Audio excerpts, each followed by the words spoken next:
Hey class, good to see you.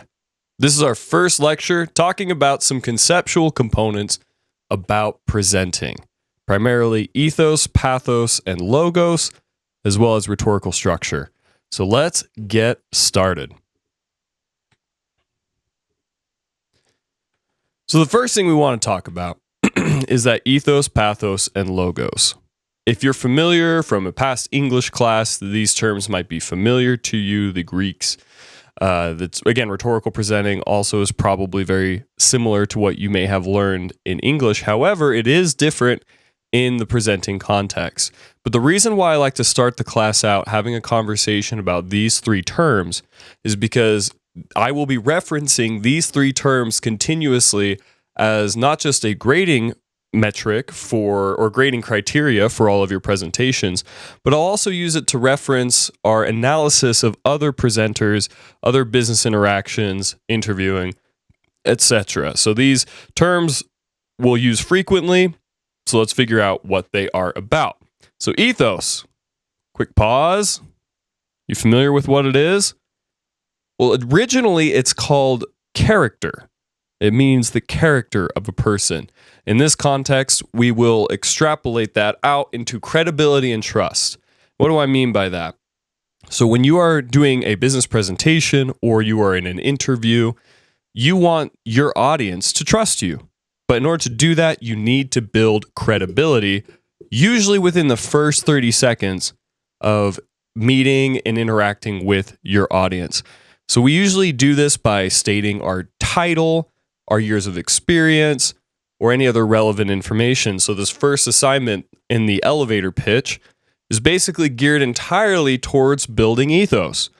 And whenever we introduce ourselves, again, as part of a presentation, we also want to build that ethos so that the audience has a character that they can create in their mind, an image, an idea of who you are. And you want to craft that by, again, introducing your experience, what you're about, why you've been asked to present on this, or why you would be a good candidate for this position, etc. So ethos is very, very important to what we do here. The next is pathos. And pathos is about creating an emotion in your audience that is geared towards your ultimate objective in that presentation. So again, in a job interview, obviously you want the person interviewing you to feel comfortable with you, to feel like you would be a good selection, that you are qualified for the position, etc. But the feeling that we're talking about is confidence, comfortability, some of those other key words. And what's great is when you strategically identify what it is you want your audience to feel throughout your presentation, you can then craft your body language, your vocal delivery, the stories that you tell, the way that you tie the data together. All that narrative stuff will be based around building pathos or creating an environment or evoking an emotion in your audience. So creating an environment, let me just give you an example real quick.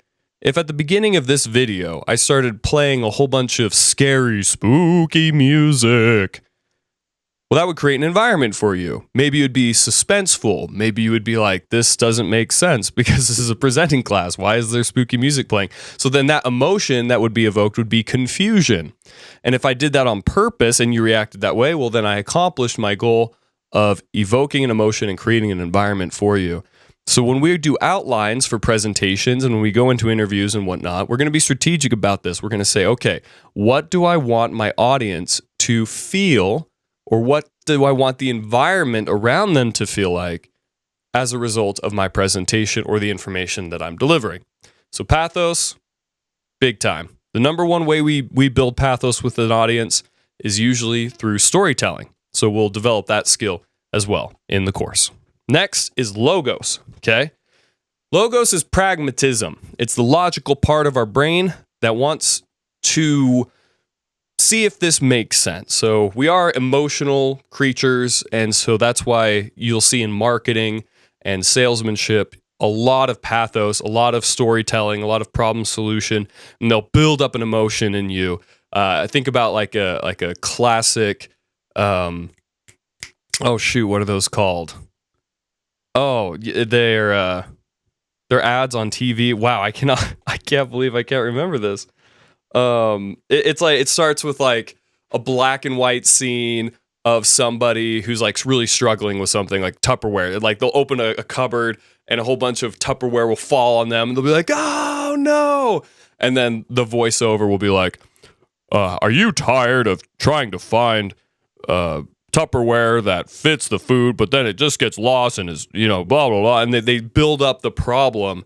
And then they're like, introducing Tupperware. And then they bring out like, this innovative model for what Tupperware is. That is driving me nuts. What is that called? That is hilarious. I can't think of it. It's not a commercial. It's a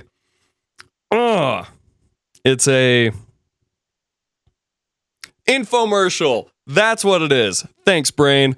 Okay, yes, infomercials. That's that classic pathos, trying to convince the audience to purchase a product through their emotions.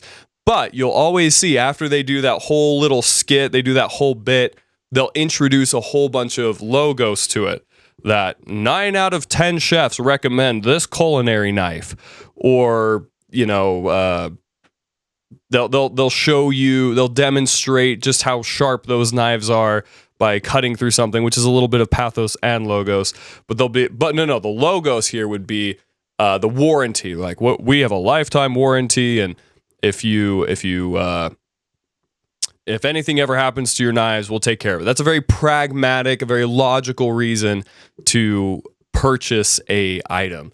So in our context, however, with business presenting especially with informative, logos is the bedrock, the foundation, the spine of your presentation. It is the research, the data, the hard analytics. It is the university publication that you are referencing that validates the argument that you're trying to portray or convey to your audience. So it's that logical, mathematical, analytical part of the brain. And so in this class, when we reference logos in presenting, it's generally going to be referencing research and data. Okay, so quick recap. Ethos is going to be building trust and credibility. Pathos is evoking emotion, usually through storytelling. And logos is logic and reason, usually through data and research. The combination of the three of these things is called reputation. And that is what people will say about you after the interview or after the presentation. What do I mean by that? So if somebody goes to your presentation and afterwards they walk out and they said, wow, that was energetic, that was such a good message, and I learned so much. So then whatever they say of you, like, wow, he was a great presenter, or, she's a phenomenal orator, whatever it might be, that reputation, what you're known for, is the result of how effective you were at building ethos, pathos, and logos.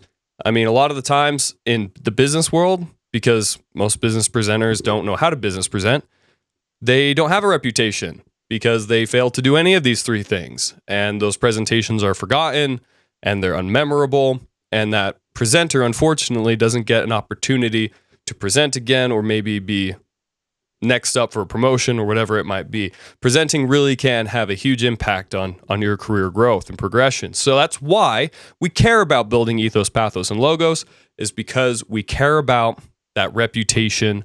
We want to be known for something specific, and that reputation should align with our brand.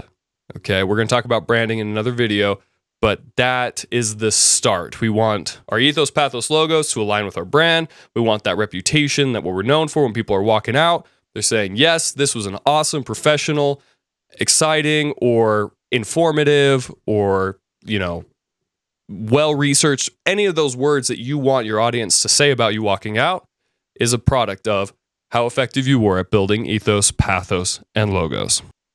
Let's take a brief moment and talk about rhetorical presenting. Rhetorical presenting is simply telling your audience what you're going to tell them, telling them, and at the end, telling your audience again what you told them.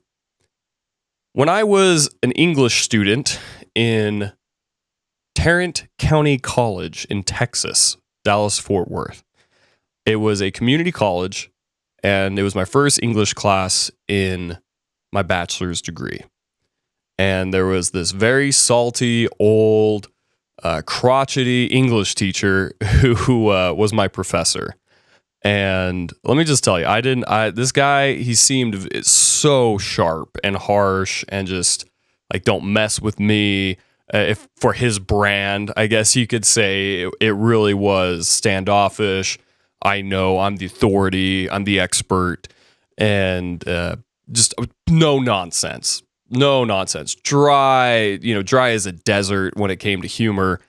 Real salty guy. Anyway, I love him to death. I really do. Ended up really, really liking him. But in the beginning, not so. In the beginning, I was very intimidated. It was daunting to be there. So he introduced this concept of rhetorical presenting to us. And he said, I want all of you to write a paper on school. Okay, just a paper on college.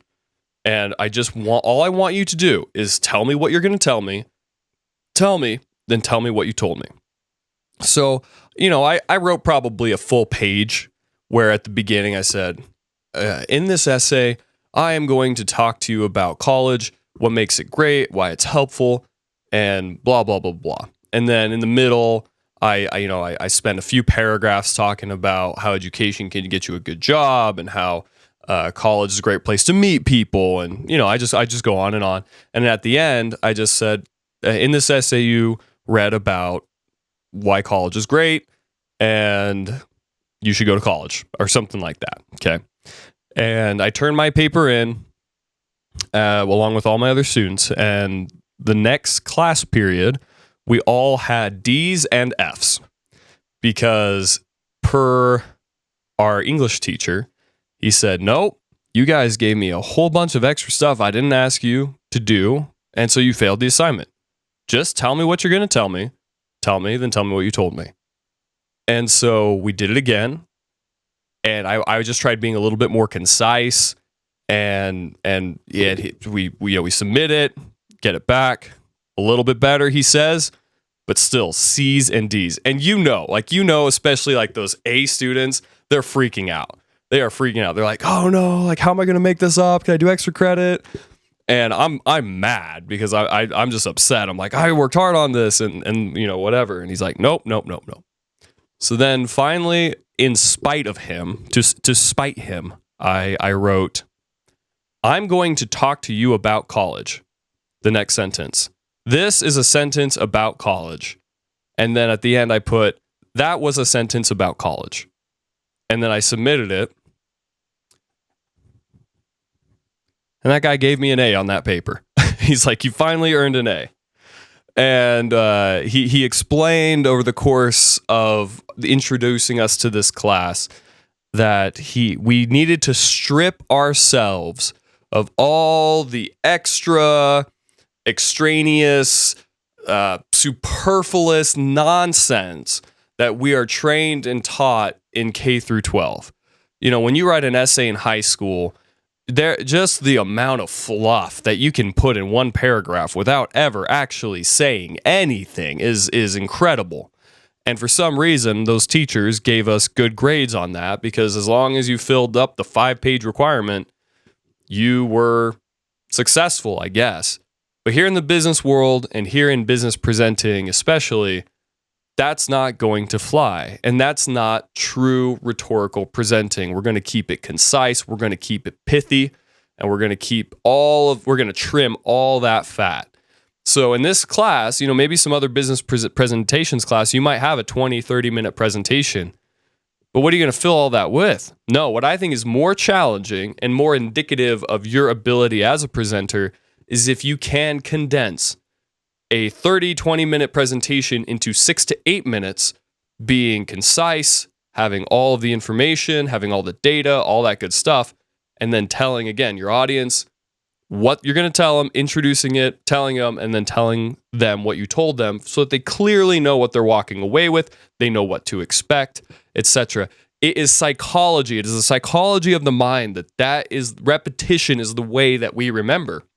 And so rhetorical presenting really is that structure.